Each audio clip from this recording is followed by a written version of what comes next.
Identify the name of the seller, identify the name of the buyer, the subject matter of the sale, if it is a parcel of land or a condominium unit, the amount of the sale, the amount of the taxes paid relative to the capital gains and the documentary stamp tax, and also they will encode the data. After encoding, what will happen next?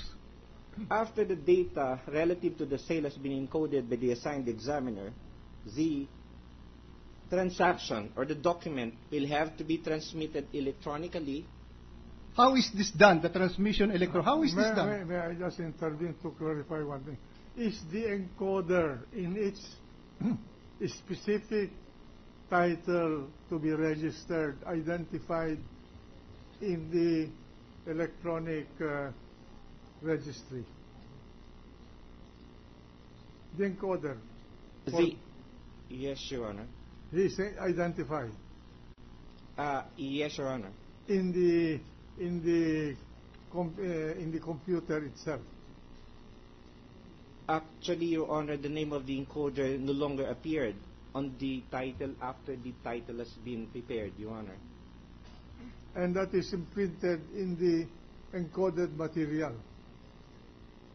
Yes, Your Honor, in the encoded material. Okay, thank you. Now, after the transmittal, what would be the next step? The next step, Your Honor, is for the encoder to endorse it for examination by the deeds examiner. Is this deed examiner also under your control and supervision? The deeds examiner are likewise under the control of the Register of Deeds, Your Honor. Now, after the examination is made, what would happen next? The next step, Your Honor, is for the examiner, the deeds examiner, to recommend the approval of the transaction or the denial of the registration of that transaction, Your Honor. Who has the authority to approve or deny the transaction? Your Honor, the authority to effect the registration of the transaction is the Register of Deeds. And in Quezon City, that will be yourself. Am I correct? Specifically for the Registry of Deeds for Quezon City, there are deputies, and all the deputies are actually authorized to effect registration together with the Register of Deeds, Your Honor. Before you approve or deny a transaction, do you read the documents presented to you? Definitely, Your Honor. Now, Mr. Witness, you were asked by this honorable court, you were issued a subpoena to bring the titles relative issued in the name of Chief Justice Purana or any of his relatives, as well as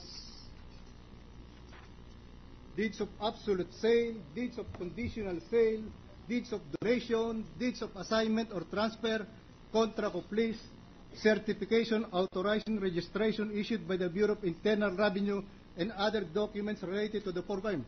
Do you have those documents with you? I have with me, Your Honor. Okay.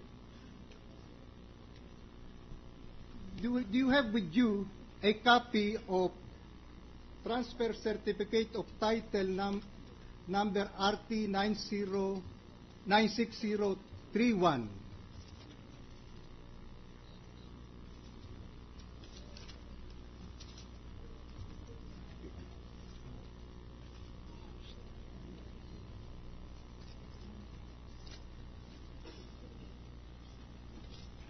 Yes, Your Honor, I have with me the original copy of Transfer Certificate of Title Number RT-96031, open, close, paren, 270444, Your Honor.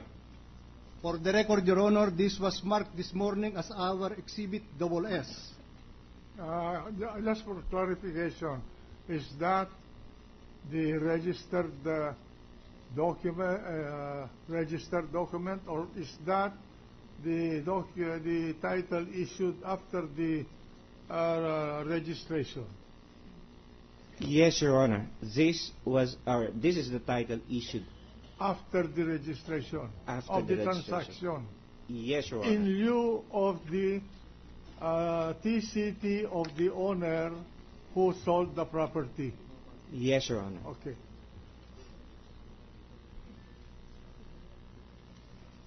Now, Mr. Witness, I noticed that in Exhibit SS, there is a notation cancelled. My question to you, what was the reason why a notation cancelled was entered into this title? Your Honor, on the fourth page of Transfer Certificate of Title Number RT-96031, open close parentheses, 270444, there is a specific entry. May I be allowed? Yeah, please, proceed.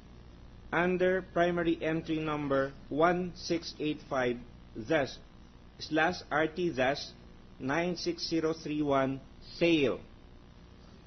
This transfer certificate of title was cancelled pursuant to the registration of a sale. Do you have a copy of the deed of absolute sale which you just mentioned? Yes, Your Honor, I have a copy of the deed of absolute sale. For the record, Your Honor, this deed of absolute sale was previously marked as our exhibit T, and the parties appearing is Victor H. Bukaling as seller and Cristina R. Corona as buyer. And the consideration is 11 million pesos. This deed of sale was made on the 5th day of September 2003. Now, would you be able to tell this honorable court where this land is situated?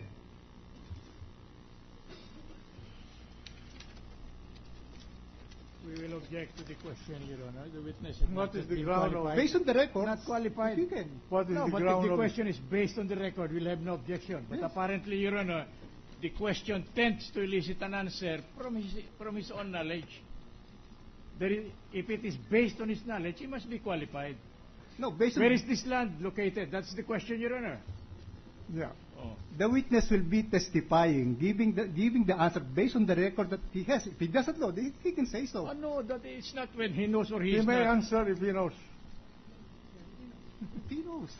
Your Honor, looking at the technical description of the parcel of land identified as lot number 28, block number 10, this is situated, based on the technical description, Municipality of Marikina, Province of Rizal, Island of Luzon, sir. Now, Ina. Marikina. After this exhibit Just B, a minute. okay, sir. Why is the land in Marikina registerable in the excuse me, in Quezon City? Your Honor, as far as my personal knowledge is concerned, portion of the Marikina, actually this is actually part of within the jurisdiction of the Quezon City.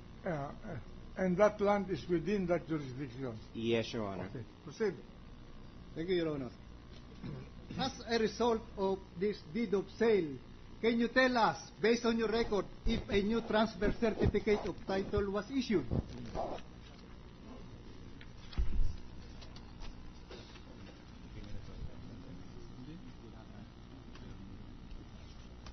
Your Honor, based on the annotation at the back of the deed of absolute sale executed by Victor H. Bukaling, married to Maria Filipina A. Bukaling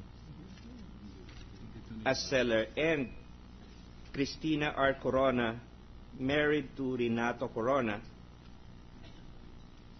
the transfer certificate of title number N-25490 was issued.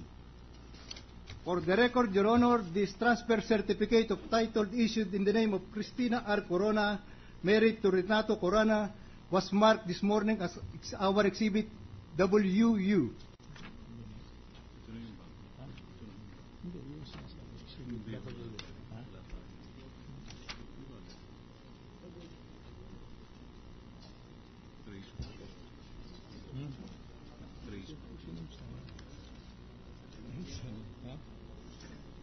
Sino ba nito sa marking ito?